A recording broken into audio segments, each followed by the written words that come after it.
A herança do meu avô destruiu minha família. Cresci acreditando que minha família era unida. Nossos domingos eram sagrados, almoço na casa do meu avô, mesa cheia, risadas altas e cheiro de comida caseira. Ele era o pilar da nossa família. Sempre sentava na ponta da mesa, com sua bengala apoiada ao lado e seu olhar sábio acompanhando cada conversa. Mas tudo mudou quando ele faleceu. O velório foi o último momento de união que tivemos. Após isso, começou a disputa silenciosa, e depois escancarada, pela herança. Meu avô era um homem simples, mas todos sabiam que ele havia guardado um bom dinheiro ao longo da vida.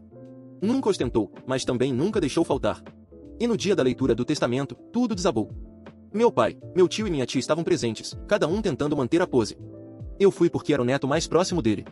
Cresci praticamente na casa dele. Quando o advogado começou a ler o testamento, percebi que algo estava errado. O clima mudou, minha tia franziu a testa, meu tio começou a respirar mais pesado, e meu pai olhou para o chão como se soubesse o que estava por vir. A herança inteira foi deixada para mim. Não uma parte, não uma divisão. Tudo. A casa, as economias, até mesmo um cofre trancado que ele nunca deixou ninguém tocar. Meu avô deixou uma carta junto com o testamento.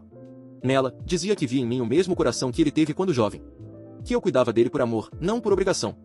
Que eu era o único que nunca estendeu a mão esperando algo em troca. A sala ficou em silêncio. Até que minha tia gritou. Isso é um absurdo. Esse moleque manipulou ele. Meu tio foi mais agressivo. Eu vou contestar isso. Isso é fraude. Ele não estava em plena consciência. E meu pai, meu próprio pai, não disse nada. Apenas se levantou e foi embora. A partir dali, minha vida virou um inferno. Recebi ameaças anônimas. Meus pneus foram cortados. Alguém invadiu a casa que herdei e quebrei vários móveis. E o pior, minha própria família começou a me tratar como inimigo. Não fui mais convidado para jantares. Minhas mensagens não eram respondidas. E minha mãe dizia que eu devia abrir mão daquilo tudo, só para trazer a paz de volta. Mas não era só dinheiro. Era o último presente do meu avô. Era tudo que ele tinha construído com esforço e que ele confiou a mim. Um dia, resolvi abrir o cofre. Lá dentro havia algo que mudaria tudo. Uma pilha de documentos antigos, fotos, cartas e uma gravação em fita. Coloquei para tocar. Era meu avô, gravando com a voz fraca. Se você está ouvindo isso, é porque o pior aconteceu. Sei que a família vai tentar te derrubar. Mas não deixe. Use o que tem aqui para se proteger. Entre os papéis, havia contratos antigos mostrando que meu tio e minha tia haviam tentado forçar meu avô a vender a casa. Havia até provas de que tentaram interná-lo numa clínica contra a vontade, só para tomar posse dos bens. O testamento era sua forma de vingança silenciosa. Mas expor isso significaria queimar todas as pontes. Eu hesitei. Pensei em guardar aquilo, seguir em frente. Mas então, recebi a notificação do tribunal. Estavam me processando. Me acusando de falsificação. Aquilo foi a gota d'água. Entrei com uma contração. Entreguei todos os documentos e a gravação. O processo virou manchete local. Neto expõe tentativa de golpe pela herança do avô. A opinião pública virou a meu favor. Meus tios perderam tudo, inclusive a credibilidade. O juiz não apenas confirmou meu direito sobre os bens, como ainda mandou que me pagassem uma indenização. Mas nem tudo é vitória. Perdi o vínculo com quase toda a minha família. Nunca mais vi minha tia. Meu tio mudou de estado. E meu pai, ele me ligou meses depois. Disse apenas: você fez o que tinha que fazer. Mas eu ainda não consigo olhar para você. E desligou. Hoje, vivo na casa que era do meu avô. Cuidei de cada detalhe dela como se ele ainda morasse aqui. A bengala dele ainda está na mesma ponta da mesa. No armário, a carta dele está emoldurada. Aprendi que às vezes, heranças não são só bens. São testes. E a forma como você lida com elas mostra quem você realmente é. Com o tempo, eu comecei a sair mais, a conhecer novas pessoas e a me envolver com atividades que nunca imaginaria antes. Eu fazia novos amigos, desenvolvia meus hobbies, e, pela primeira vez, sentia que estava vivendo a vida que sempre quis. O fato de estar distante de meus pais e irmã, por mais doloroso que fosse, estava me permitindo crescer e enxergar a vida de outra forma. Mas, como nada na vida é fácil, o passado voltou de uma maneira inesperada. Minha mãe me procurou. Ela apareceu na porta da casa da minha tia, com um semblante cansado, mas também com algo nos olhos que eu não sabia reconhecer. Eu sei que não tenho o direito de pedir isso, mas preciso falar com você, ela disse, antes que eu pudesse fechar a porta. Eu a olhei por um momento, sentindo um misto de raiva e saudade. Eu sabia o que ela representava para mim, mas também sabia que não podia simplesmente apagar tudo o que ela havia feito. Mas, ao mesmo tempo, algo dentro de mim ainda desejava encontrar uma solução, alguma forma de cura para tudo isso. Eu não sei o que você espera, mas estou disposto a ouvir, respondi, mantendo a calma. Ela respirou fundo, como se estivesse se preparando para algo muito difícil. Eu errei. Errei muito com você. Fui cruel, egoísta. E agora vejo que te perdi. Eu perdi o filho que sempre foi tão importante para mim. As palavras dela me atingiram. Não porque eram novas, mas porque eu sabia que ela estava sendo sincera. Eu podia ver em seus olhos a dor de quem sabia que o tempo havia se perdido e as chances eram poucas. Eu não sei se posso perdoar tudo o que aconteceu, mãe. Você me machucou demais, e isso não desaparece da noite para o dia, disse, a voz falhando no final. Eu só preciso de tempo. Ela sentiu, sem pressa, com lágrimas escorrendo pelo rosto. Eu entendo. Só queria que soubesse que, independentemente de tudo, eu ainda sou sua mãe. E eu amo você. A conversa foi curta, mas cheia de emoções que eu não conseguia expressar completamente. Não era um fim, mas também não era um recomeço. Era apenas o reconhecimento de que, no fundo, existia um amor entre nós, mesmo que fosse difícil de entender. Depois disso, a vida seguiu. Eu segui em frente, mas de uma maneira mais madura, mais consciente de quem eu era e do que eu merecia. O perdão não veio imediatamente, mas com o tempo, eu comecei a entender que o perdão não é para os outros, é para nós mesmos. Foi quando eu percebi que precisava deixar o passado ir para que pudesse seguir em frente de verdade. Minha irmã também voltou a tentar se aproximar. Depois da visita à minha tia, ela me enviava mensagens, perguntando como eu estava. Eu não sabia se estava pronto para dar uma nova chance a ela, mas o tempo se encarregaria de mostrar se isso seria possível. Eu estava disposto a tentar, mas sem pressa. Hoje, depois de tudo que vivi, eu aprendi a não depender de mais ninguém para minha felicidade. Eu sou responsável pela minha vida e pelas escolhas que faço. Eu me reconstruí, me libertei da dor e do sofrimento que me consumiam.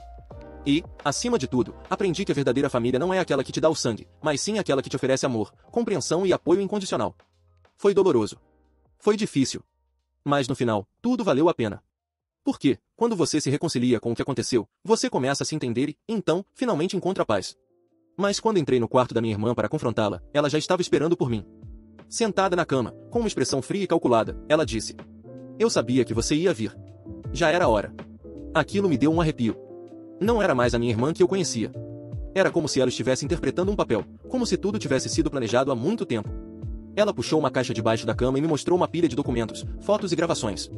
"Sabe o que tem aqui? A verdade sobre você. A verdade que nossos pais esconderam a vida inteira." Meu coração disparou. Ela colocou um gravador para tocar, e lá estavam eles. Meus pais.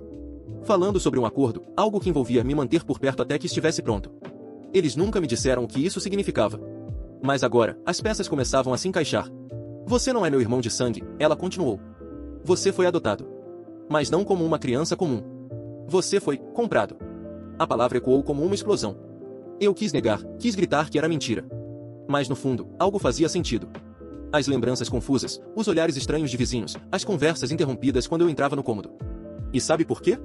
Ela se levantou, encarando meus olhos com frieza. "Porque você tem algo que eles precisam. E agora que você cresceu, eles acham que está na hora de cobrar." O que ela quis dizer com isso? O que eles precisavam de mim? "Eles precisam do seu corpo," ela disse, com uma calma que me gelou a espinha. "É por isso que você sempre foi diferente. Por isso nunca deixaram você ir ao médico sozinho. Você é um projeto, não um filho." Minha mente começou a girar. Eu tentei rir, como se tudo fosse uma loucura, uma teoria conspiratória inventada por uma irmã com raiva. Mas então ela pegou um envelope e me entregou. Era um exame de DNA. Meu nome estava lá. E o mais assustador, comparações genéticas com outras pessoas que eu nunca ouvi falar. Gente que tinha desaparecido. "Isso aqui," ela apontou para o papel, "mostra que você tem um tipo raro de compatibilidade genética.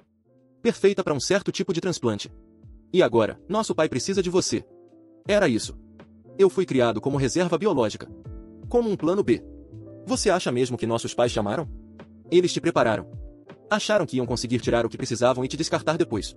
Meu estômago revirou. Aquela casa onde eu cresci, onde eu ria, chorava, sonhava, não passava de um laboratório emocional. "Por que você está me contando isso agora?" Perguntei, com a voz trêmula. Ela hesitou por um segundo. Pela primeira vez, seus olhos tremeram. "Porque eu não consegui deixar que isso acontecesse. Eu te odeio, sim. Mas você não merece esse destino. Eu descobri tudo e contei para eles que você já sabia. Agora, eles vão agir rápido. E você? Eu tô te dando uma chance. Você tem 30 minutos para sair daqui e nunca mais voltar. Se ficar, eles vão te apagar da existência." Olhei para ela uma última vez. Eu nunca mais veria aquela casa como um lar.